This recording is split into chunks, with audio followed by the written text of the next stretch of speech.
गुढीपाडव्याच्या दिवशी केलेले उपाय हे अतिशय प्रभावी असतात. यामुळे वर्षभर आपल्याला धनाची कमतरता भासत नाही, सुख समृद्धी आणि भरभराट येण्यास मदत होते. गुढीपाडव्याच्या दिवशी सकाळी स्नान करून आपल्याला 2 हिरव्या वेलची आणि 1 दालचिनीचा तुकडा घ्यायचा आहे.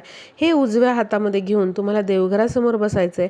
तिथे बसून तुम्हाला महालक्ष्मी अष्टकं म्हणायचं आहे किंवा ऐकायचं आहे आणि 10 मिनिटं तुम्हाला या वस्तू माता लक्ष्मीसमोर ठेवायच्या आहेत.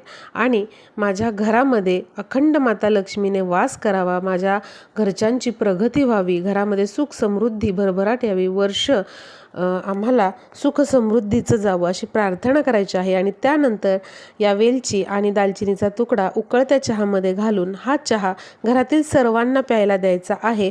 असं केल्याने घरामध्ये माता लक्ष्मी अखंड वास करते, वर्षभर सुख समृद्धी भरभराट येते. हा जो चहा आहे फक्त घरातील सदस्यांनाच द्यावा, बाहेरच्यांना नाही.